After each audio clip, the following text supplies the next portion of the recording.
You got it on, you break it down and roll. Season. Oh my God. Oh my God. Hold It's on. the teams that Hold on. Chill. It's okay, YouTube. Chill. Let me talk to the people. Let them know and bring them in.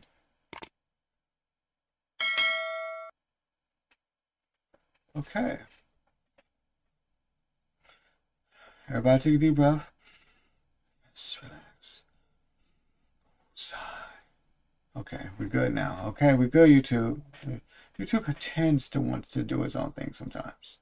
Okay, so as we know, the NFL season starts on Thursday, and my favorites in the NFC, I'm just going to put it out there right now. Favorites in the NFC is San Francisco, in this order: San Francisco, Philly, and Detroit.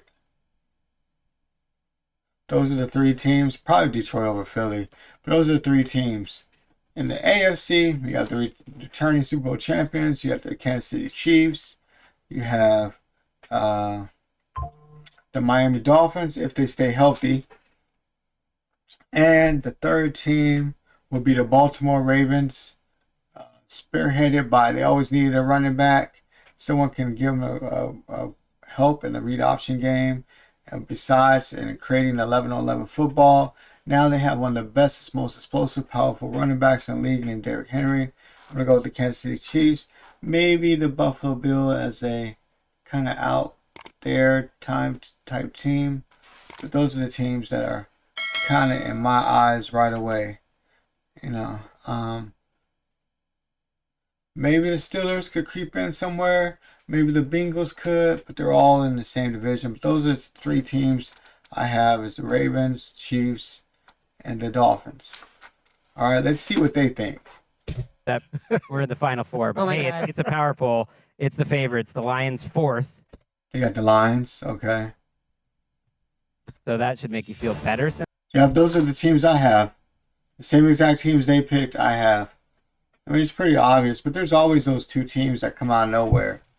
Like the Lions did. The Lions just came out of nowhere, bro.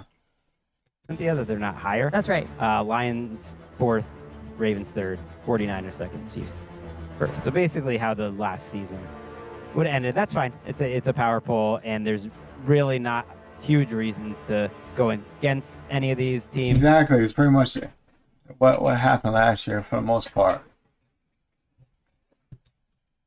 The 49ers maybe in the short term, but in the long term, it's kind of hard to argue with who they've been. I'm finding, at least for this exercise, not a lot of juice here, not a lot of disagreement. We all had the Chiefs first. None of us had the 49ers anywhere lower than third.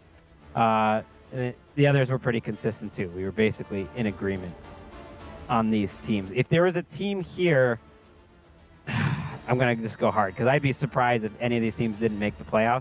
I got yeah, all these teams are making the playoffs for sure. At least 10, maybe 11 wins. Everyone on this list will win at least 11 games. But that's why I put my money, put a bold prediction down that everybody on that list right there is going to win 11 games. If you take any, I think I know where he's going, and I'm gonna let him rock, and I'll give my opinion. But if you had to choose one of these four teams that did not make the playoffs, I actually think I would choose the 49ers. We're lock solid. Same. We talked about all Really? the weird stuff that's going on Yeah. in Santa Clara right In the now. division and the schedule. I mean, think about it. First game's against the Jets. That's like a hard first one. If You just think it's just smoking, and it is not the good stuff that they're smoking. They are on some methamphetamines or something. They are, because there is no way. They must have did clickbait. They just clickbaiting. Because there ain't no way the 49ers are going to miss the playoffs. They're in a division that's kind of weak. Seattle's getting better. The Rams is, just sputtering. They're just trying to be mediocrity. And the fucking Arizona Cardinals are the Arizona Cardinals right now. Bottom of the barrel. There's no way they're not getting into the playoffs. At least they will win their division. Worst case scenario, I know Trent Williams is holding out. They're gonna pay him. I know Brandon Ayuk is holding out, but talks is like he might practice it any day now. If things aren't put back together, and like once that like if it's hard to get things back together if you don't get the chemistry going, and Chemistry, they all been playing. The players that are missing are the same players that have been playing on the team for the last 3 or 4 years. I don't know. I also just trust quarterbacks more, and I think the quarterbacks on those other teams are just significantly more trustable. I find She is right about that. Brock Purdy is not the most. To me, I think Josh Dobbs is a better option, and Kyle Shanahan's offense, because makes you play 11-on-11 football, and he use the read option.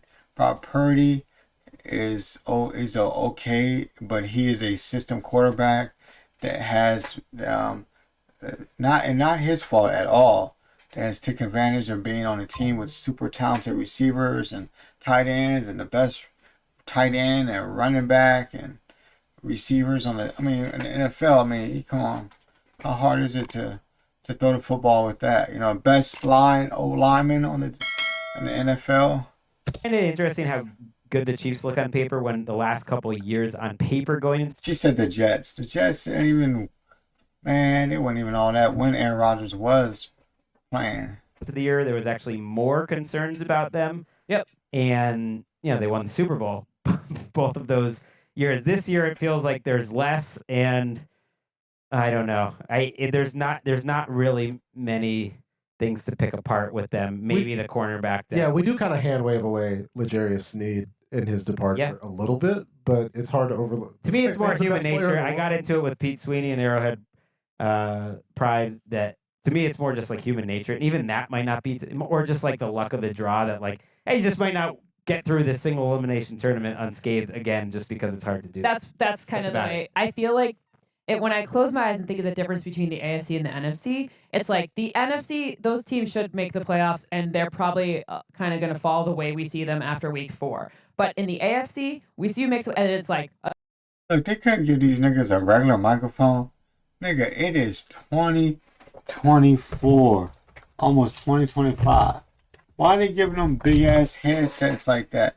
Literally, you could go on Amazon... and get you a fucking mic and tape it up right here to your fucking chest and talk.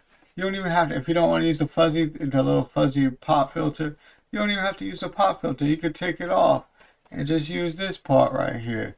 What the fuck? Like, come on, bro. What are we doing? Like, come on, bro. What are we doing? It's 2024 NFL Network. Stop using those big ass ball sack headphones, bro. A single elimination tournament could roll the dice either way. That's where it gets more difficult. But they also are, the most likely team to have the 1 seed, just because the schedule is not that tough and the division's not. But even so, I still think that 2 games they would have to play really tough people. It's not like it doesn't. These niggas just chatting. I already gave you my teams. They're in agreement. I don't know. These niggas just chatting right now, trying to create mic time. But anyway, that's it, man. Alright, let's play some games, man. I'm on the last level, Teenage Mutant Ninja Turtles. So I'm gonna try to play that joint. Hopefully I can beat it right away. And then I'm trying to put this pop filter back on this mic. But it's all good. I'll figure it out later. I got carried away, y'all. It is still ridiculous, though. 2024, bro. What y'all doing at NFL Network? Got them wearing ball sack headsets. But anyway, let's put some music on, man. You got it on, you break it down and roll.